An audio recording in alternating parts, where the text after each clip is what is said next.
Yo, what's good, YouTube? How's everybody been?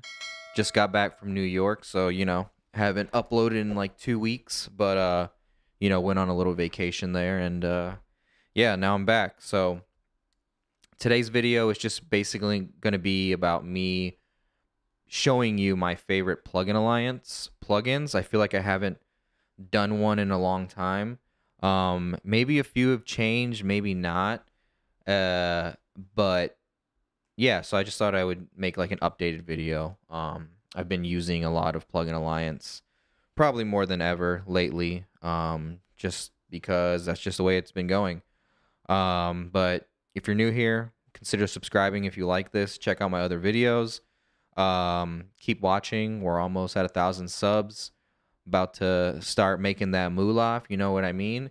But I appreciate everybody that still stops by and all the new people that keep subscribing and have subscribed and all that stuff. But yeah, so let's just get right into it real quick. This is a new mix that I'm working on. Unfortunately, can't play anything because the song is not even out. The mix isn't even approved yet. So I'm just like in the middle of waiting on notes, which since I have some downtime is why I'm making this video. But yeah, so the first plugin that I would want to talk about from Plugin Alliance is the infamous SSL 9000J channel strip. As far as I know, I think besides Solid State Logic themselves, I think they're the only ones that or Plugin Alliance and them maybe are the only ones that have emulated this as far as I know. And if there are other ones out there, I definitely don't know about them. But this one is great. I mean, if you use Plugin Alliance stuff, if you use their current channel strips and don't use this one, I mean, you can't expect anything less than the other ones. If anything, this is definitely my favorite. It's the more modern console channel strip that they made, and just console in general. I believe this is one of the last real, true, like, analog ones they made, I think. I'm not 100% sure. I'm sure somebody will have the answer to that. And if you do, please leave it in the comments below. But yeah, I like this. I mean, besides the extra features that Plugin Alliance add themselves, like the THD and stuff like that, it's just really good. I mean, I like the frequency points that they chose for this. I love the way that this channel strip cuts, in my opinion. I feel like it cuts the best. I don't know what it is. It's just like very smooth sounding, if that makes sense. And then also on the other end, when you push the EQ, it's very smooth and very clean, and it can get really aggressive if you want it to be. But usually, personally, with me, this is like the first plugin in my mixes, basically, or like first plugin in my chain, just because it's a channel strip and I'm getting, a lot out of it, where I don't have to use as many plugins, basically. But this is usually what I'm doing to cut with. Every now and then I'm boosting a little bit. I mean, you can see that I have my vocal start preset that I use for this when I'm using it on vocals, which is like 90% of the time. I'm boosting some 22K. I think the 22K sounds really good. I mean, just all the top end on this whole channel strip sounds really good. This was specifically popular for hip hop and R&B. So, when that stuff started to become very modern, yeah, this was used for it. Very popular. Michael Brower, probably the most well-known for using this console. But the way it compresses too, I mean, the compressor on it, SSL compressors in general, specifically the console compressors, I mean, they just sound so good. They do the job. If you want it to sound compressed, it'll sound compressed. If you don't want it to, it won't sound compressed, obviously. But it still has some character. I mean, I know they partnered early on with DBX to help them make the compressor for it. So, if you're a fan of the DBX compressor, it's very similar, just with a little twist on the sound, I guess. I don't know the best way I can explain it. It's just very just grabs on to the signal and doesn't let go, but it doesn't sound compressed, if that makes sense. But yeah, I mean, really the main things I'm using on here is the EQ and the compressor, and the filters. Probably my favorite filters out of a lot of plugins, and specifically channel strips. I don't know what it is, like if it's like the slope that's being used or whatever, but it just sounds really good. It sounds very natural. They're not too steep. They're like, steep enough, I guess, where they're not filtering off too much, whether it's the high end or the low end, depending on what you use, high pass or low pass. Other than that, I mean, it just looks cool. The metering on it's really good. I like the lights and stuff, so it's really cool. If you don't have this, or you do have their channel strips, and don't use this, maybe try it out on your next mix. It's really good. I highly recommend. um, and then the next one is Kirchhoff EQ. I've talked about this a lot. You know, yeah, I just use it everywhere pretty much. I mean, it's the equivalent or direct competitor, I guess we can say, to the what is it? The fucking Fab Filter stuff. As far as I know, and it seems like everybody, not everybody, but a lot of people say that this sounds better, on a more technical front, with some people doing some tests and all that. Something I personally don't really care about, but the videos are out there. I mean, apparently to a lot of people, it sounds a lot better. On paper, it is a better EQ. I'm sure, you know, I'm sure Fab Filter will come out with an update. Probably, I don't know, not fixing. I don't want to say fixing, but maybe fixing all those issues that these people are finding comparing the Kirchhoff to the plugin or to the Fab Filter. But anyways, I've never had any Fab Filter stuff. I never had the money to use it. I don't know how I made it this far without using like one of those kind of plugins. But when the Kirchhoff came on and it was on sale for like a really cheap price, I was like, fuck it, I'm gonna try it. Demoed it, loved it, got it, and now I'm never going back. Like, I feel like having some sort of like Swiss Army knife plugin like this is the way to go in the future, for plugins and obviously digital plugins. I think having something like this is very useful and a must-have. And in this case, I definitely highly recommend the Kirchhoff EQ. I mean, it's pretty much like unlimited bands, not knowing, or not what's it called, like not knowing, or no, I don't even know how to explain it. I don't even know what I'm saying, but like not saying that you need all these bands, but they're there if you need them, and you can turn them all into dynamic bands. They can be, your typical static EQ, or whatever you want to do with it.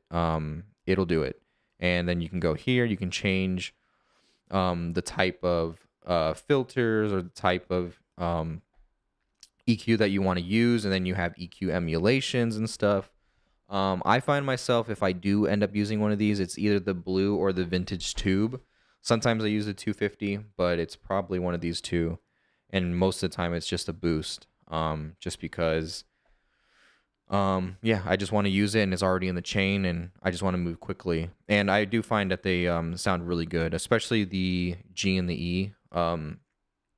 Basically supposed to be like some SSL type sound. I do find them to really give me that same vibe as if I were to use an SSL plugin or something. But yeah, this is a really cool plugin. Check it out. And then the next one is an amplifier, B15 Ampeg Classic. I've been very fortunate to use a real one for a really long time. When it came to recording bass and stuff, a lot of the studio was at recorded a lot of bass, a lot of bands and stuff. So very fortunate to actually get to use one of these in my day-to-day for the most part. And then I got the plug-in, and now I don't have a reason. If I'm gonna reamp, or sometime, I mean, there's definitely been some cases where I'll just record a DI, and if I know that I can capture a really good DI, which usually I try not to do DI, but in most cases these days you're doing DI, and I found that this specific plugin, whether it's the UAD one, because it's still made, or whatever you want to call it, but by Plugin Alliance, it's just that they are able to license that to UAD. Whatever one you decide to get, they sound great. The only benefit, I guess, technically with the UAD is that you're able to use their unison technology. But But other than that, I mean, this does the job, especially when I need to fix or change the tone or put the bass in a different world, I guess. That's the way I like to describe things when I'm trying to, change elements in a mix. This definitely helps me, and it's definitely helped me get through some mixes and get through bass without having to do a whole lot, I guess, if that makes sense. But B15 Classic, I mean, I feel like you should just have it anyway.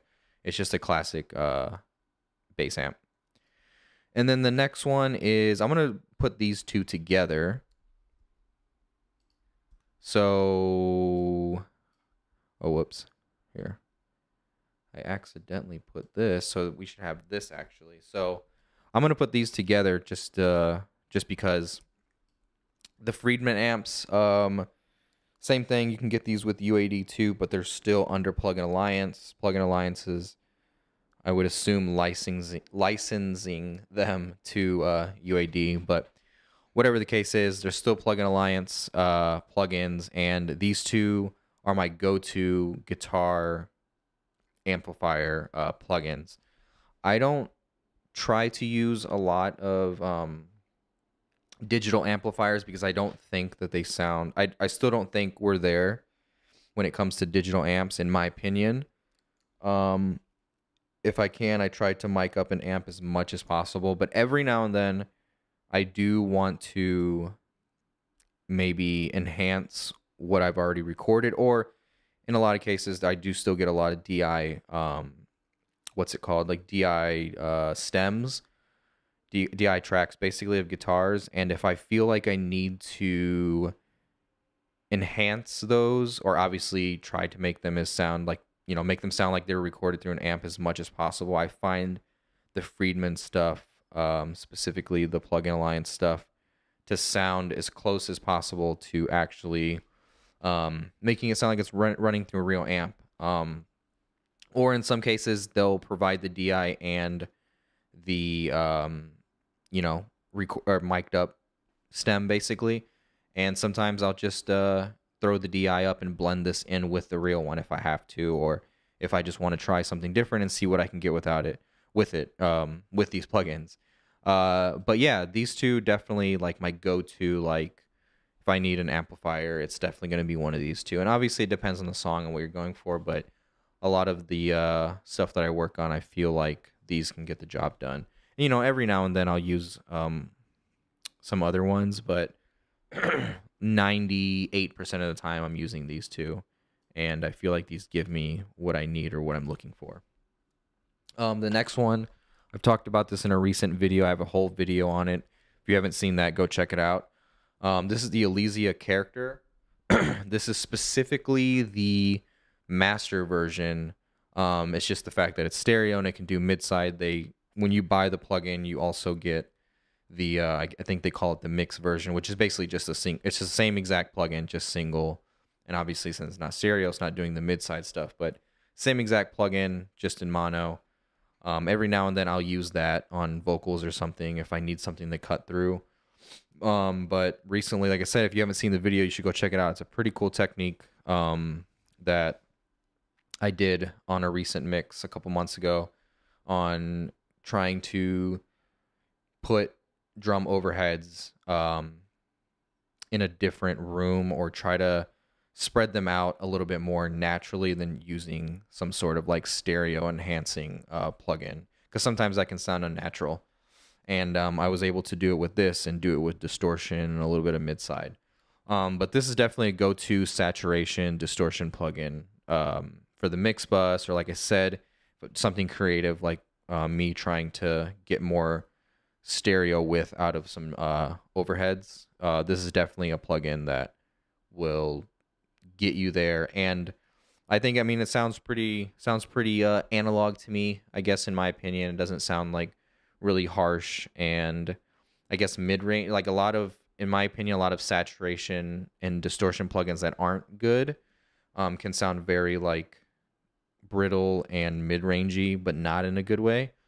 But I feel like this plugin definitely will get you there and get you a sound that not not a lot of plugins will be able to do that. That makes sense.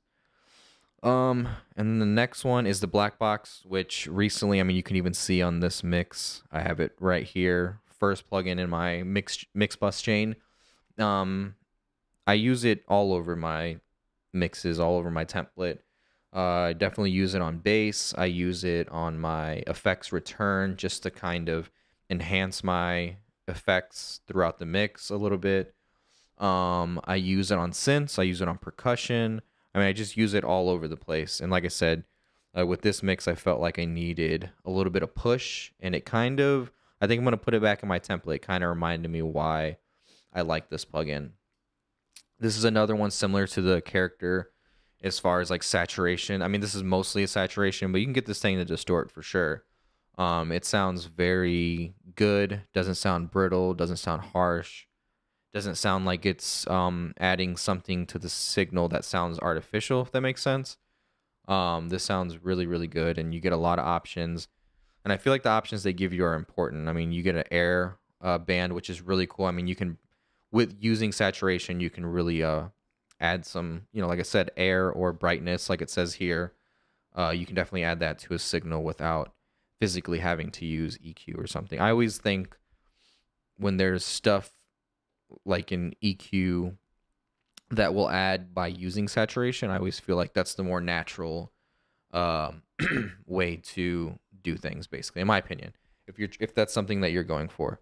But the Blackbox, definitely a must-have. I think you should just have it in general too. It's just really, really good. Everybody has it. But yeah.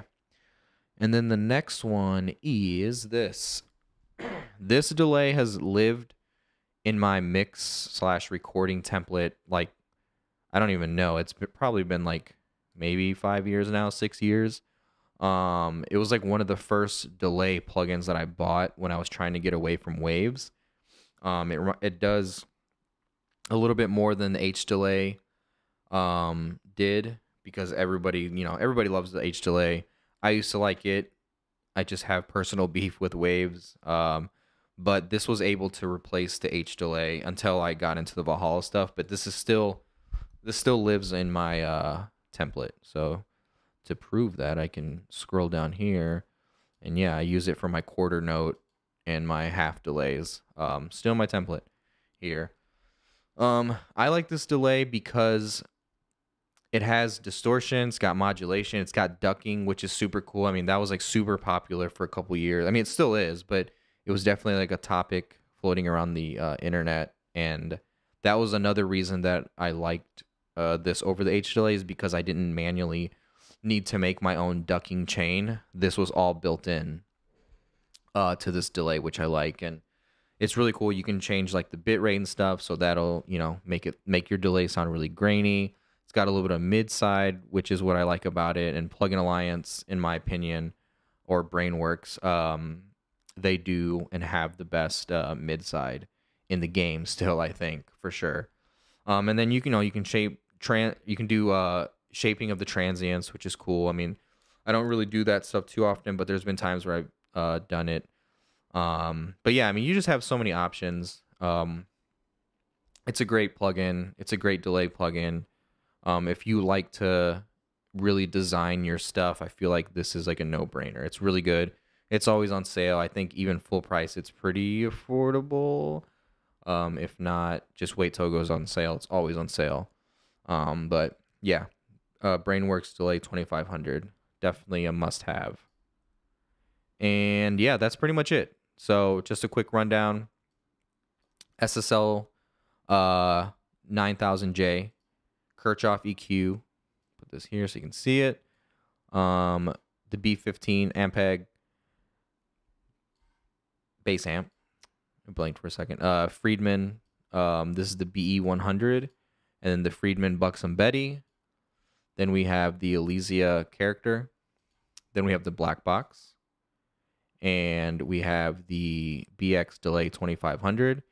And yeah, that's pretty much it. I mean, these are like definitely like, I mean, there's definitely some other ones that I use for sure, but these are like in my mix on every song that I record or mix. Like 98% of the time I'm using all these. The only time I wouldn't be using maybe this is because it's a hip hop song or something, but I feel like I'm like 50-50 on whether I'm mixing a band or something that utilizes like a synth bass or something. um this would be the only plugin that I would say that's like not used every time, but it's in my template, you know. And same thing with this, if you know, 50-50. Sometimes I'm getting guitar, sometimes I'm not. I mean, this could be cool on synths too, if you want to be able to like blend the signal back in. It could sound really cool. I've done that before, just to kind of get synths to push through or whatever. But yeah, hopefully this was useful. Let me know if there's any plugins that you use that maybe I didn't mention. I'm sure there's a lot, obviously, as far as Plugin Alliance goes. But I don't own all their stuff, but I do own a majority of it. And there's some stuff that I've gotten for free or whatever over the years, and I've just never used. So anyways, hopefully this video was helpful. Appreciate you if you stay till the end. Keep subscribing, keep watching, and I'll see y'all on the next one. Peace.